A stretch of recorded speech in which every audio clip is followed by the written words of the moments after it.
Okay, thank you guys. Thanks for coming in. Uh, so, in case you haven't picked up, what I've been doing every week is just we've been going through the Yoga Sutras one by one and parsing them out and just seeing what they have in them. And this next one was really quite challenging for me to figure out until I read the commentary on it in this particular book, and it was helpful to try to get a sense of it. So I'm going to read it to you and just give you a sense that opportunity to reflect on it for your own life, and we'll just see where it takes us. I don't have the I don't have the answers to all these sutras, but I'll share them and my small understanding of them.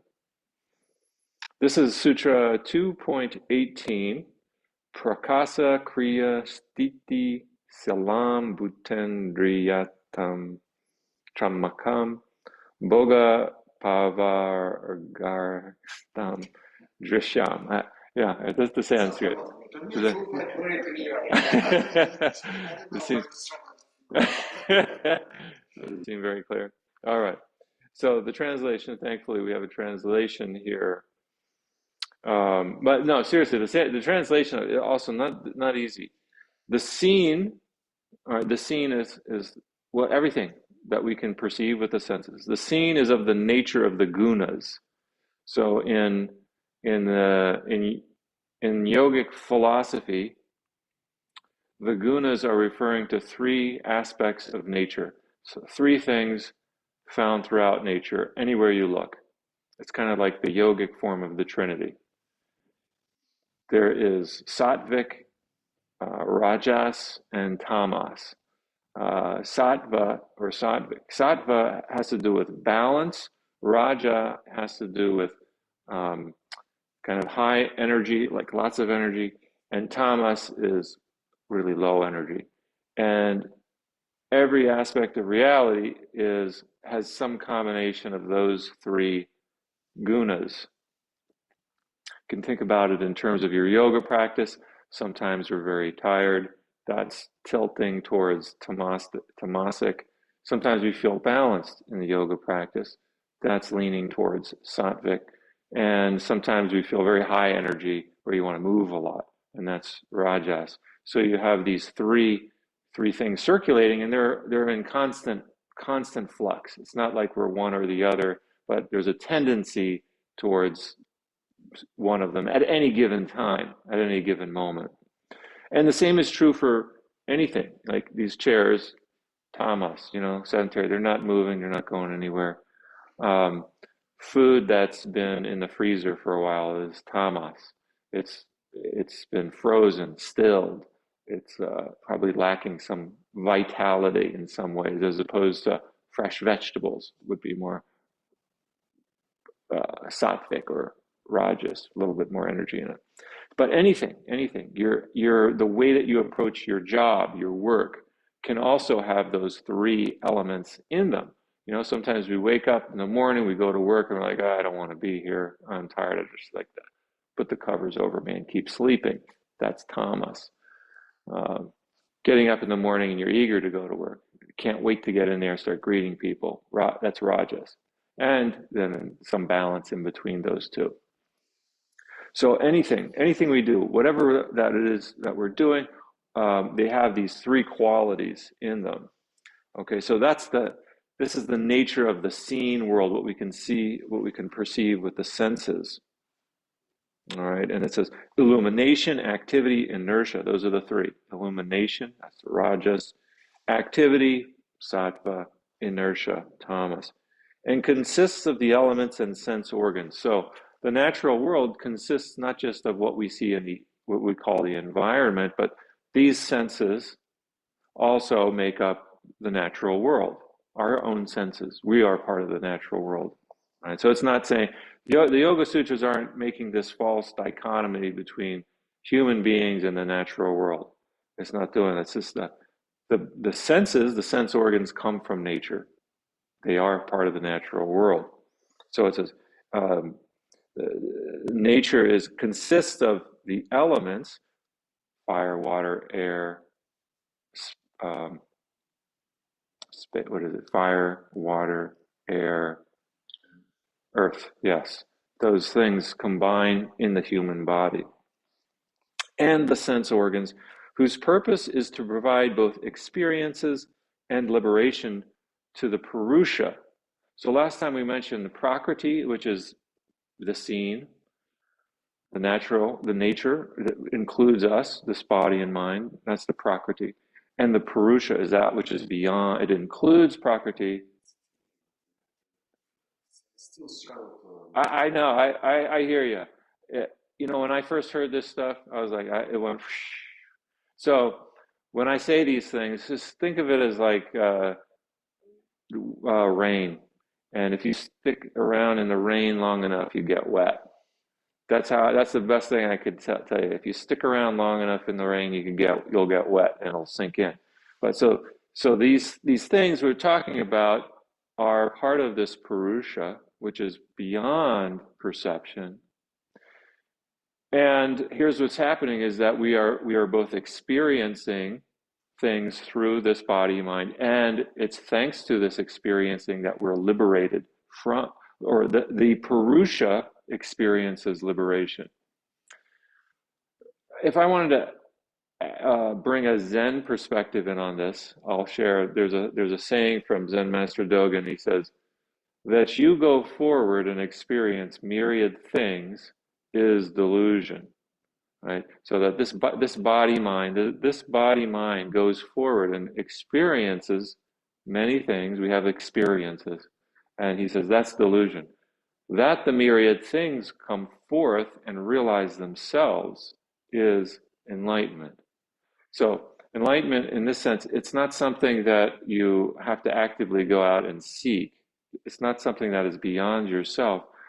It's a reorientation to how you are perceiving the world. And the difference is seeing the self as a separate object from everything else versus seeing everything as coming through the self. How do they say it? Anyways, the story that the commentator Swami Satchidananda gives here is of the silkworm. And the silkworm, I didn't know this about silkworms. Maybe you guys know more than I do. But when they're 1 day old, you can fit 100 of them on your fingertip. And after 2 days, you can fit 100 of them on the palm of your hand. And then as they grow very fast, apparently, and when they're 1 day old, you only need a leaf to feed them all. When they start to mature, you need a truckload of leaves, mulberry leaves, in order to feed these silkworms. And they get to be as thick as your thumb, one worm.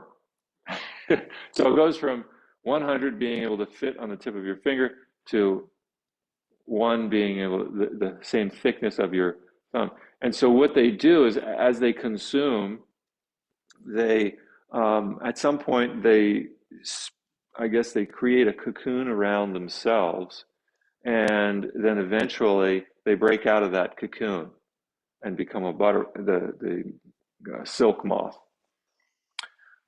And this analogy is kind of like what we do. We trap ourselves in our own prisons, and we can use those same entrapments to free ourselves from the prisons that we ourselves create. So the nature of the Purusha is experiencing both our, whatever it is that we experience, as well as our liberation from it. Does that make sense?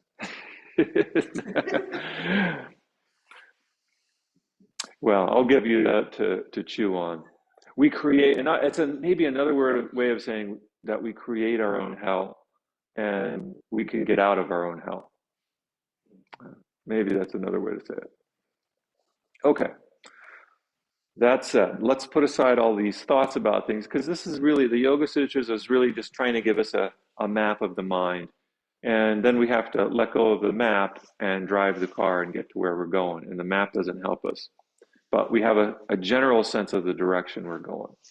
So let's take a moment to sit still and raise up our spine, head just on the very top of the spine, eyes lowered with a soft gaze, right? Softening the shoulders.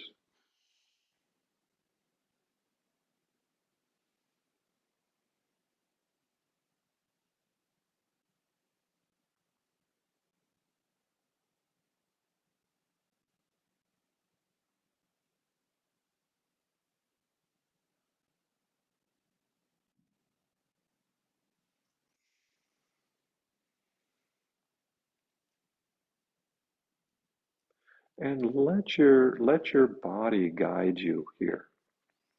See if you can allow your body to guide you. We tend to want to interfere with the whole process. When we're practicing meditation, we get involved. Our mind gets involved and it tries to interpret what's happening and direct it. And what we're doing when we're practicing meditation is putting the ego in the back seat, putting all the mind, the mental stuff, put it in the back seat of the car. Don't let it be the driver. Let the body just sit. And what we're doing is simply observing from the back seat what's going on, enjoying the ride.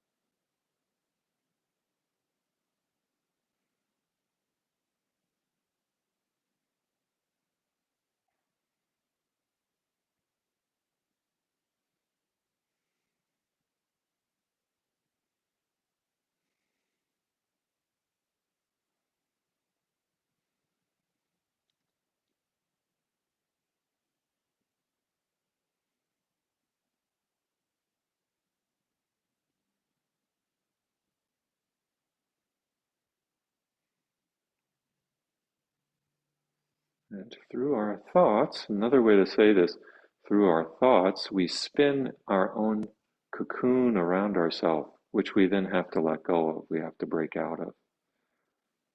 Our thoughts are not always our friends. So, in the process of meditation, we're just simply practicing watching, observing the thoughts, distancing ourselves from the thoughts, letting them go.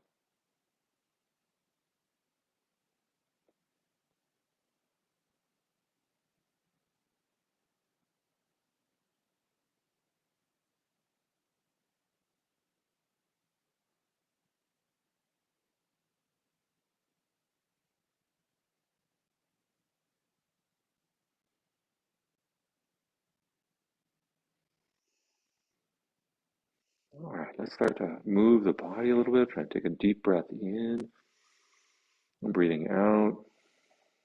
Breathing in, lifting the arms up, and breathing out, lowering the arms down at your own pace.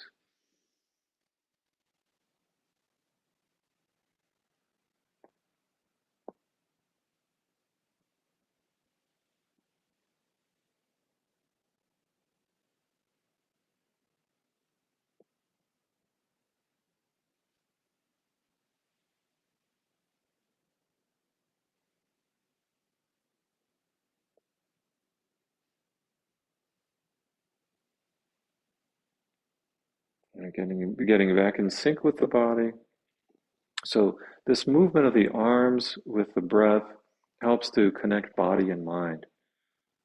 And this is really what one of the major prisons we create around ourselves is this